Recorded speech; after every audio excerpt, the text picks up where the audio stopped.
Yeah. Hi, Muthu. Hey, Suraj. Muthu, I thought it would be a good idea that we both discuss about India versus England fourth test preview. Yeah. To start with, let us talk about pitch criticism. Yeah. So they since it is, my opinion on that is since the match is played overseas, some of the English pundits and English media are criticizing that the pitch is not of a good quality. It's substandard pitches to be played. So my take on this is, going back to some reality checks. England played against Australia and Leeds in 2019, and they were bundled out for 67 runs.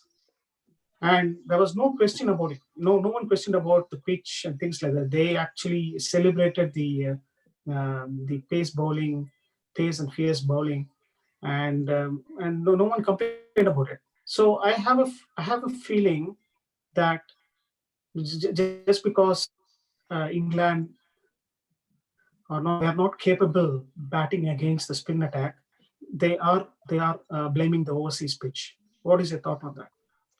I think it is pretty similar there, right, Shivaji? We when India tours any foreign countries, they don't expect to get a spin pitch, right? So they expect and they are prepared for the seaming conditions and the ball swinging due to the climate and all those things. So I think it's more how they prepare for it than blaming the pitch. So I know the pitch was spinning from day one, but when a pitch can swing and seam from the day one, why not spin? Yeah, that's a good point. Yeah, that's a very good point. Yeah. So on the second point on the pitch criticism is, they're completely undermining the spin bowlers' talent. The revs and variations and things like that. They bring into game, and they win by taking wickets. That is kind of undermined. They always consider the pitch helping them to do that. For instance, Ashwin took 400 wickets, and in the post-match press conference, Ashwin was questioned about the pitch conditions. Taking 400 wickets it's a no small job. They should be respecting and celebrating his achievements instead of asking about the pitch. So I thought it was really biased there, and and the spin bowlers are not really respected enough. That is my thought. What do you think? Yeah, I mean, if you think about the foreign media, I don't expect anything different from the foreign media. When the opposition player is going through a record or setting a record, let's say in this instance, Ashwin is the second fastest to 400. So those things are kind of. I mean, the pitch comes in front before. I mean, I'll put it this way, right? So if England would have won this game, Ashwin would have been celebrated, right? So because England lost it, their focus was on the pitch rather than whatever feat was achieved. Hmm. Yeah, no, that's a good point. Yeah, okay. So moving from the pitch criticism, we have spoken enough about it. Moving from pitch criticism to England's failure against spin attack. So, in my opinion, it's high time ECB produce some spin-friendly wickets, and they practice more at home, encouraging more spin bowlers and prepare wickets equivalent. I know it's very difficult to prepare the same wickets that is in overseas, but at least prepare something equivalent to what is there over in the subcontinent, and let them play a lot of matches here, practice well, and then go to series overseas. So this is my thought. So the ECB should be investing a lot in this to improve a lot. What do you think? Um, yeah, there are 2, 3 things they can do there, right? So one is preparing the spin pitches, but it's not going to help them unless they play against a quality spinner. So I think ECB off late is suffering from getting quality spinners playing in the local leagues, like their foreign players, especially from India. It's absolutely zero. There, Ashwin. I think Ashwin Oh was yes, there yeah. a couple Not of many players are playing. yeah. Not many players from India are playing in the domestic series as well, right? In the county games and things like So that. Yeah, county games is yeah, missing that. So that would have given them yeah. opportunity to play against the quality. Pitch is one thing, but the quality is the other thing. And I think the way India has improved their batting, even the bench strength has improved their batting was mainly through the A tours. I think I don't Mm. know about. I'm not sure. I haven't read many. Um, yeah, I haven't seen many A tours from England to the alien conditions. You know, so maybe that's Yeah, an area to focus for them. that's a very good point. Yeah, that's a very good point. Probably England A team should be touring India and Sri Lanka quite often to learn the trade, learn the ropes. They would say, as they would say. Yeah, that's a very good point. Yeah. So now let's come to um, the team selection for tomorrow. Yeah, it's probably in a few hours. I think less than less than 12 hours probably. Okay, so the team from the team selection point of view, from my take on India team, I would leave out the batting side of it. We'll focus only on the bowlers because batting side of things, batting side of team is pretty much will be the same in both the sides. So in India, from the bowlers point of view, I think Aksar, Ashwin, Jadu, Siraj, and Ishant playing. So it's basically 2 pace bowlers and 3 spinners. Jadeja replacing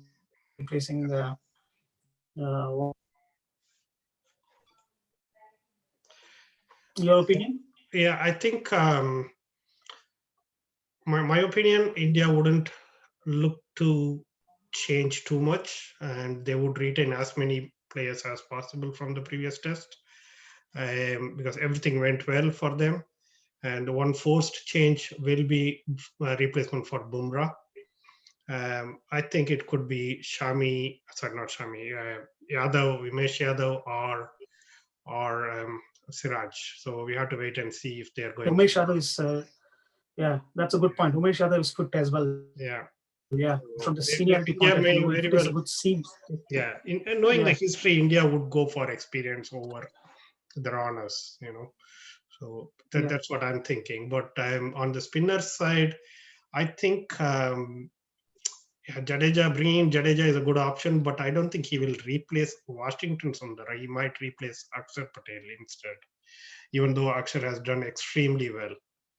There Wow, is, that's a good thinking. Yeah, yeah, yeah, yeah. I yeah, mean, yeah, his Axar has got the momentum. He has got five for yeah, 3 5 4 in the two last 2 games. tests. Yeah, Yeah, yeah. But yeah, Jadu can bring in a different dimension to the game. yeah. Batting, fielding, bowling, everything. Yeah. But the bowling will be um, pretty same. Like, I mean, what we saw in the third test, right? Washington Sundar pretty much didn't get a ball. Mm, 4 balls he bowled in the whole game. mm. So, Yeah. Yes. so I was just saying that he was like he was just coming in, playing, being in the field for some time and going away. yeah, And one big contribution that he did is a long walk that he did from pavilion to yeah, the middle of the pitch to yeah, bat. Yeah, yeah. Even batting wise, he didn't contribute much, and so I mean, maybe yeah, it's a good idea to replace Washington Sundar, but I don't know if it is a good idea to bring in Jadeja for Sundar. Maybe Kuldeep Yadav and Jadeja, bring in both of them and take out Akshar Patel and Washington. That might be But, another. but as India has got the upper hand, the changes they wouldn't do drastically, right? Yeah. They would play for, but then the worst case they want to draw it, because they wanted to be part of the WTC finals. So you're right. The changes could be um, just one bowler. Just could be just Bumrah replacing someone replacing Bumrah. Yeah. Okay. Moving on to the England side, from the bowler's perspective, I think Bess is must. If Root doesn't take Bess this time, I could only think that Bess there is really some issue why they're not choosing Bess. But the talent and skill perspective, Bess should play. So Bess, Leach, Anderson, Jofra. So I don't think Broad and Anderson can play, because there isn't much for the pace bowlers or seam bowlers. So Jofra for attacking with the space. And now, having said that, the fifth bowler is going to be Stokes and Root. Yeah. Yeah, that's a very tricky one for England, right? So towards the tail end of the tour, in terms of tests, they don't have many options to replace either. Moeen Ali has gone back, and I think Chris Wokes is back as well, isn't it? So, they are forced to select one of the three or four of the four. I think they have, Anderson has upper hand any day, anytime. So he should be in.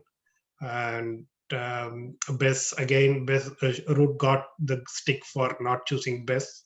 Yeah. And I don't think he's going to do the same mistake again. He should be getting Bess in. So it's a more predictable changes there, even though I won't predict it. I would have thought they might bring in some other fresh legs like Chris Wokes, but he's not in. Maybe another, is it Mark Wood? Probably Wood. Yeah, Wood. Mark Wood, probably. Yeah. I don't know how much thinking's going around the fast bowling department for England. Yeah, fresh legs is a very good point. Yeah, if they want to make, because they have to make some difference to win this, or take some credit from the series, because this series didn't really go on well for them. Okay, finally, you say predict, but I will ask your prediction. Okay, what is in terms of the result of this match?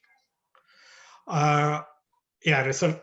It's going to be India. So India are huge favorites there. It's going to be India, but I can still see there is some kind of a weakness in Indian batting lineup. So if England can expose that, they may very well give a good fight for India or even win it. So that's what my money is on India. Being, I somehow feel starting the second test, the body language is not quite right for the English team. It's basically when they lose their hold on the game. What happens is they just go. They just don't come up at all. They don't show that resilience or temperament to come back and do things. I haven't seen that. That kind of a thing. Like Stokes really does it, and we have seen many games. But somehow when they lose the plot, we never see them come back. So for that reason, I think India has got the upper hand, and India will win and qualify for the WTC finals. Yeah, I fully agree with all your statements there. Yeah. Yeah. So that's really good, Muthu. It's a nice informal chat that we had. We should continue to do this, and look forward to play. So are you going to wake up tomorrow at 4 a.m.? 4 a.m. is a good question. Depends on my son now. So hopefully, yes. Yeah, he is he. I'm def- Yeah, yeah. Go on. Sorry. yeah. No, my son is equally a huge fan of cricket, so he would be waking up. If he is, then I will. Okay. I tend to Okay. watch who wins the toss or who bats first. Bat பண்ணா நம்ம எந்திரிப்போம் இல்லைன்னா தூங்கிடுவோம். That's all I have. Yeah. So I'm also going to wake up to see the match at 4 a.m. Usually in the sense, but off late I don't. But the thing is, the problem is, I'm little what to say. If India is batting, I wouldn't like to watch the game, thinking that probably if I watch the game they lose wickets and things like that. So I but I will be wide awake. So that's being wide awake and not watching the match will be a big problem. But I think I'm we used to should. it. I I'm think used we to should talk going another episode on all our beliefs. They say, yeah, like where you sit and watch. superstitions. Yeah, the superstitiousness. What all we follow. Yes, So we'll I talk. will contribute a lot. I will contribute a lot. Yeah. Yeah. I will contribute a lot for sure. Mm. So it was good talking to you, Muthu. Yeah. Good one, Shivaji. So Nice start. let's keep it going. Yeah. Okay. Yeah. Nice start. Yeah. Let's keep it going. Yeah. Yeah. Thanks. That's Bye. Muthu from Ireland and Shivaji from England. Bye, Muthu. Bye.